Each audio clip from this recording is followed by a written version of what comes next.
Bonjour et bonsoir, ça dépend où vous vous trouvez. Le vice-versa JCL nous souhaite une agréable, excellente journée. Ah, ah. Alors, comment vous allez? J'espère bien.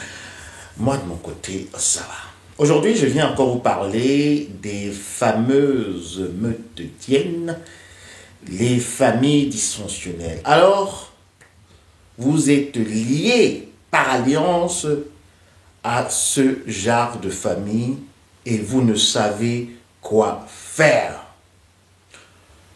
Votre mari ou votre femme est encore un gros bébé, donc quelqu'un qui a déjà plus de la trentaine, qui a déjà plus de la quarantaine, et qui appelle encore sa mère maman. Donc, il faudrait bien que vous compreniez cette vidéo. Vous avez épousé un enfant d'une meurtrière, une famille dysfonctionnelle selon le vice-versa. Et votre mari, votre époux, votre partenaire, disons comme ça, est toujours sous la botte de ses parents. Il ne peut prendre aucune décision sans demander d'abord l'avis de sa maman, la chef de cette meurtrière. Il ne peut pas prendre un avis, une décision dans votre couple sans d'abord se référer à qui? Se référer à l'enfant roi, l'enfant qui va succéder justement à cet empire d'hyène. Alors vous voyez maintenant que vous allez avoir beaucoup de difficultés dans votre foyer. Vous ne pouvez pas vraiment diriger votre maison parce qu'il y aura toujours des intrusions, il y aura toujours des intrigues. Et ce qu'il ne faut pas oublier, c'est que en fait, on ne vous veut pas dans cette famille comme belle-fille ou bien comme beau-fils. On ne vous a jamais voulu et on ne va jamais vous accepter parce que vous avez pris une petite hyène en otage. Et c'est pour cela que vos beaux-frères, vos belles-sœurs, et particulièrement l'enfant roi, votre belle-sœur, l'aînée, qui a un comportement vraiment très sauvage, un comportement très, on va dire ici, archaïque, ne pourra jamais vous accepter. Et elle va toujours vous haïr. Elle ne veut même pas vous voir. Oui, votre belle-sœur ne veut pas vous voir. L'enfant roi ne veut pas vous voir. Pourquoi? Parce que il se dit que vous êtes venu comme ça leur arracher leur repas. Parce que ce qu'il ne faut pas oublier, c'est que dans les meurtrières, tous les enfants représentent en fait la nourriture énergétique pour toute la famille. Et surtout également le bouc émissaire. J'ai déjà parlé plusieurs fois du sort du bouc émissaire dans ce genre de famille. Le bouc émissaire, lui, en fait, c'est l'enfant qui est indésiré, l'enfant qu'on va maltraiter, l'enfant qu'on va intriguer, l'enfant qu'on va complètement vider de toutes ses énergies. Et pire encore, s'il reste dans cette meurtrière, il ne va jamais pouvoir s'émanciper, il ne va jamais pouvoir se construire, il ne va jamais pouvoir fonder une famille parce que toutes les personnes qu'il va apporter, qu'il va présenter à sa famille seront toujours recalées. Non, celle-là, elle n'est pas assez éduquée. Non, celle-là, elle n'est pas assez belle. Non, elle se comporte très mal. Et en plus, c'est toujours d'une manière très subtile. Quand celui-ci, l'enfant bouc émissaire, va justement apporter une de ses copines, alors, rien que l'accueil sera d'une certaine froideur. L'accueil, justement, de la future éventuelle belle-fille sera digne, comme ça, d'une levée de corps. tout le monde est triste. Vous vous imaginez, vous amenez votre copain, votre copine dans votre famille et il n'y a même pas un bonjour. Il n'y a même pas juste des petites civilités. Voilà, voilà. Oh, sais-tu avec elle? Prends place. Comment elle va? Elle s'appelle qui? Elle fait quoi? Non, il n'y a pas de ça. C'est l'ignorance totale. C'est pour glacer comme ça déjà la personne et pour lui dire, tu n'es pas la bienvenue dans cette famille. Et c'est pareil pour vous. C'est pareil. Il est bien vrai que vous avez beaucoup aimé cet enfant de la Meudienne parce qu'il faudrait toujours recadrer, il faudrait savoir de quoi on parle. Vous l'avez également beaucoup estimé et vous tenez à lui. Mais par contre, votre belle famille ne tient pas à vous. Elle va tout faire, en fait, pour vous éloigner de son enfant. Elle va tout faire pour vous rendre la vie difficile. Cette belle famille, donc, en l'occurrence, la maman hyène, le papa bêta castré qui va jouer les doubles jeux, parce qu'il va toujours faire semblant de ne rien voir. Pourtant, il ne fait que mettre de l'huile comme ça sur le feu, afin que même vos beaux-frères, ainsi que l'enfant roi, avec le soutien de la maman hyène, Alpha, vous tétanise, vous paralyse et finalement commence à vous dévorer. Oui, la Meudienne, c'est une meute de cannibales, c'est une meute très féroce, c'est une meute de sorciers, c'est une famille qui est très dangereuse. Comment donc survivre dans ce clan, dans cette ère, dans tout ce territoire du Meudienne? Parce que il ne faut pas oublier que le plan de cette Meudienne, qui est toujours très bien huilé, c'est d'amener les gendres et les belles filles toujours dans le territoire de la meute, enfin de l'encercler. Qu'est-ce que ça veut dire exactement? Ça veut dire que votre mari, qui vient justement de cette Meudienne, votre femme qui vient de cette Meudienne, va insister enfin que vous allez un peu habiter plus proche de la Meutienne. Cette femme, cet homme qui est votre époux, va insister enfin que vous allez passer les fêtes de Noël chez vos beaux-parents.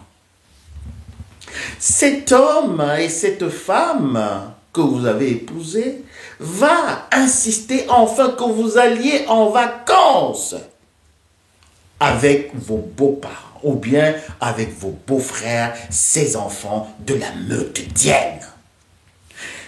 Et encore même pire, parfois on va vous exclure, on va vous ignorer. Ils vont aller en vacances et ils vont vous oublier. Ils vont faire des cérémonies et on ne va même pas tenir compte que voilà, il y a notre beau-fils, il y a notre belle-fille qui est là. Il faudrait peut-être qu'on l'envoie un petit message ou bien qu'on lui envoie une invitation, enfin qu'elle vienne parce que en fait, elle a épousé notre petite hyène. Elle a épousé notre fils, notre frère.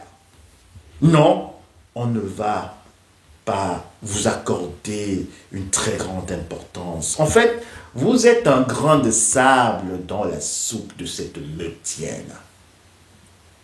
La suite, c'est que vous allez complètement vous retirer. Vous allez avoir deux familles.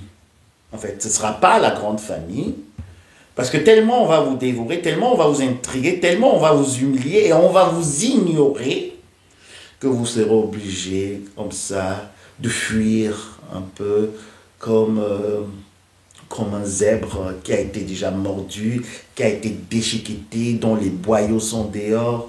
Waouh! Et puis, vous êtes en train, comme ça, d'aller vous cacher, cacher derrière un petit buisson, pour pouvoir avoir un peu de calme, pour pouvoir vous régénérer. Parce que cette famille, cette belle famille, cette Medienne ne vous veut pas et vous a déjà tellement mordu. Donc, vous allez finalement faire ceci. Votre mari, cette petite hyène, va être avec sa famille, cette meute, et vous, vous allez complètement être seul. Et dans la ruse, dans la stratégie également de cette meutienne, cette meute très vorace, cette meute très dangereuse, ils vont même, si vous avez des enfants,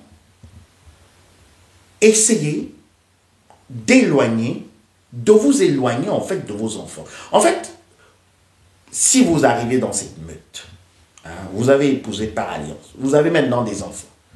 Vos enfants, on va essayer de les attirer et de les incruster à la meute et de les apprendre les techniques de chasse, les techniques de zombification, les techniques de cannibalisme. Et qu'est-ce qui va se passer? Ce qui va suivre, c'est que vos enfants, vos propres enfants, dont vous, vous êtes Madeleine, hein, vous êtes Yannick ou Christian, donc vos enfants, communs avec un enfant de la meutienne, donc il ne faut pas perdre le fil, hein, vont finalement se détacher de vous et vont retrouver la meute. Parce que l'endoctrinement sera très subtil. Et comme on vous a déjà exclu des manifestations, on vous a exclu des vacances, on vous a exclu même parfois des fêtes d'année. Parce que les fêtes de fin d'année, hein, quand vous allez là-bas, c'est toujours des guet-apens. C'est pour vous intriguer, pour vous mettre mal à l'aise de telle manière qu'à la fin, vous vous imaginez, après être mordu, comme je venais de prendre justement cette métaphore avec le zèbre qui est en train d'aller se réfugier dans ce petit buisson, à force d'être mordu, d'être déchiqueté et de voir vraiment comment vous êtes en train de saigner, vous allez dire, non, voilà, je ne vais plus. Mais par contre, le jeu subtil de votre mari, ou de votre femme, hein, cette petite hyène, il ne faut pas perdre le cap, ce sera de continuer à suivre la meutienne et complètement de vous abandonner. Au lieu, normalement, de vous voir en train de vous échapper comme ça, étant déjà mordu, hein, vous échappez, vous fuyez.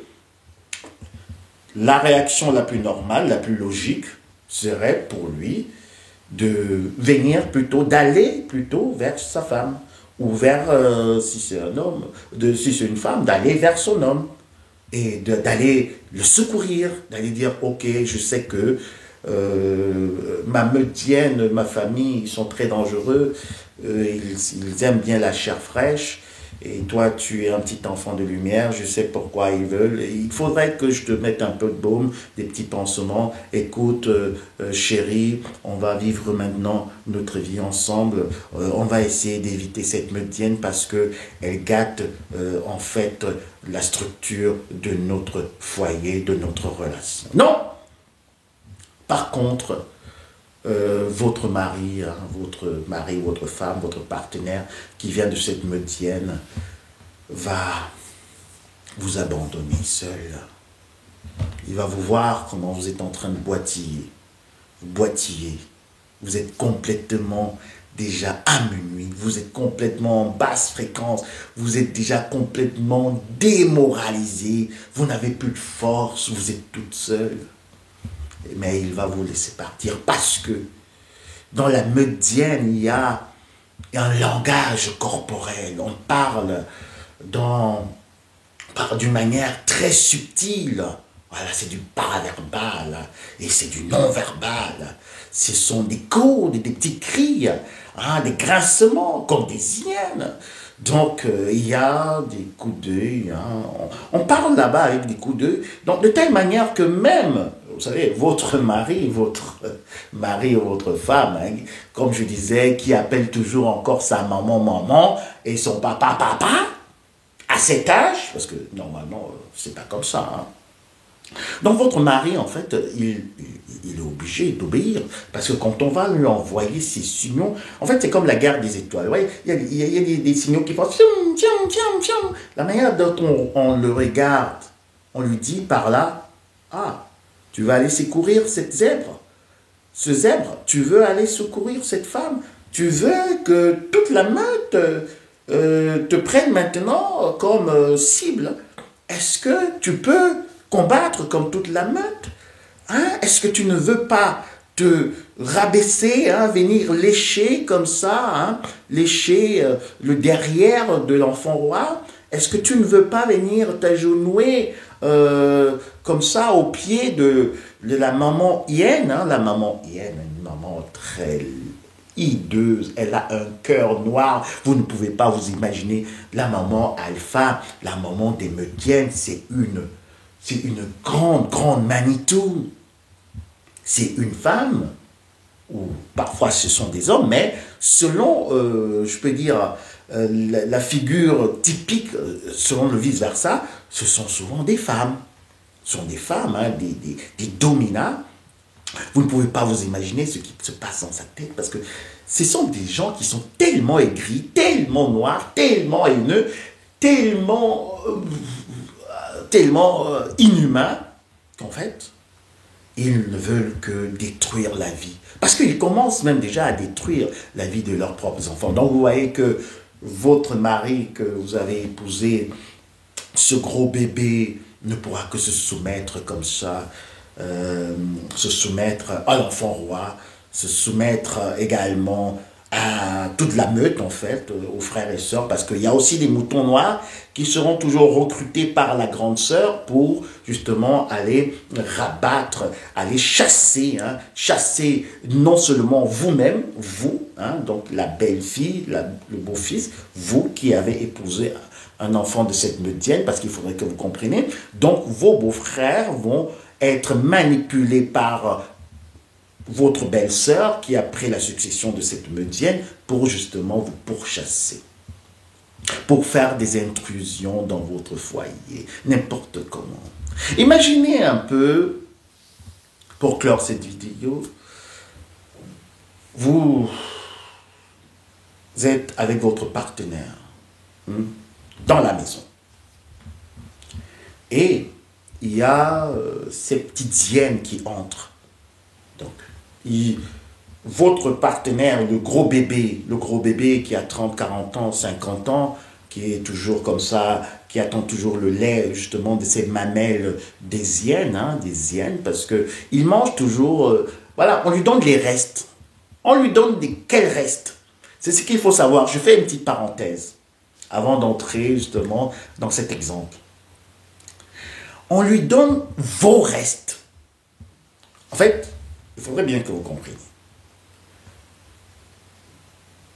Quand vous épousez, vous entrez par alliance dans une meutienne, une famille dysfonctionnelle, une famille de pervers narcissiques, une famille de petits démons, de petits enfants des ténèbres. Alors, il y a d'abord des difficultés parce qu'on ne veut même pas. Mais quand on vous accepte finalement parce que la petite hyène a beaucoup insisté, alors vous êtes là pour servir de repas à toute la meutienne.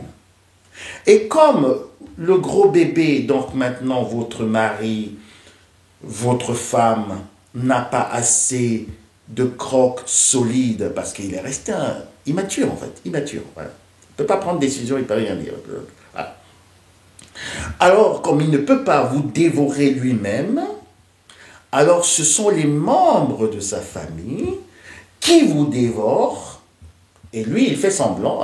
En fait, j'ai tellement d'idées pour parler de cette note. On va toujours revenir sur ça, mais normalement, c'est toujours la parenthèse, hein, on a encore. Mais tellement j'ai envie de bien expliquer. Alors, vous êtes ici, et normalement, dans une relation saine, hein, quand un partenaire est attaqué, alors l'autre doit bloquer la route justement aux attaques et puis donc jouer comme un bouclier et le partenaire se met en sécurité. Donc lui, il dit à la famille, stop, non, non, non, non, stop, voilà.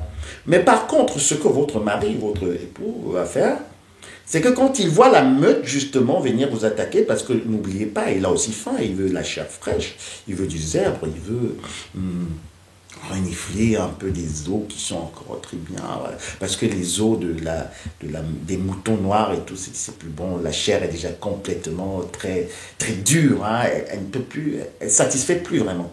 Donc quand ces personnes vous attaquent, au lieu qu'ils fassent justement bloc, ils ouvrent la porte et finalement, on vient vous dévorer. Et quand on vous dévore comme ça, c'est là qu'ils referment la porte. Et à ce moment maintenant, vous êtes blessé. Vous êtes le petit zèbre qui est complètement dans les buissons. Il ne faut pas perdre le fil. Hein. Donc maintenant, il est de ce côté. Donc, en fait, vous ne voyez pas ce qui se passe. Mais c'est là qu'on lui donne justement les petits restes. Les petits restes de votre chair. Les petits restes de vous-même. On lui donne, on le nourrit comme ça, on le nourrit, on lui dit, oui, tu as fait du bon travail, il faut toujours nous laisser, ouvre-nous toujours la barrière, enfin qu'on vienne dévorer ta partenaire. Et maintenant pour clore, voilà, deux de vos beaux-frères, ou la belle-sœur, hein, peut-être l'enfant roi, qui vient chez vous, vous êtes chez vous, avec votre mari, le petit hyène, la petite hyène, autrement. Alors, ça peut être un garçon, ça peut être une femme. Hein. On dit une hyène, on ne dit pas un hyène. Ben, une hyène, c'est mieux parce qu'en fait, ils n'ont pas de sexe. Parce que ce sont aussi des hommes complètement, qu'on est masculines, hein, qui n'ont plus de substance, ils n'ont plus de charisme, hein, d'accord? Et donc, elle entre. Vous êtes chez vous, mais elle ne tient guère. En fait, elle ne vous considère pas. Elle parle juste avec votre mari. Ou bien ils sont deux, ils sont trois. Ils parlent juste avec votre mari. Et vous êtes là, vous vous demandez, mais je suis chez moi ou je ne suis pas chez moi. Donc vous voyez donc si vous avez épousé un enfant d'une médienne, votre vie sera très compliquée. Il faudra adopter d'autres méthodes pour pouvoir survivre. Parce que sinon, vous serez justement comme ce petit zèbre qui va être complètement dévoré, qui va aller mourir de ses blessures dans la savane et puis qui n'aura plus vraiment quelque chose. Parce que, comme vous avez constaté, et comme je l'ai aussi évoqué, même justement, ses enfants lui seront retirés et ils vont intégrer comme ça la meute. Bienvenue sur la chaîne du Psychospirit. Ici, nous parlons de la perversion narcissique autrement, originellement, authentiquement et avec un franc-parler. Je me réjouis de vos commentaires. Merci encore. Entre-temps, je vous souhaite une agréable et excellente journée.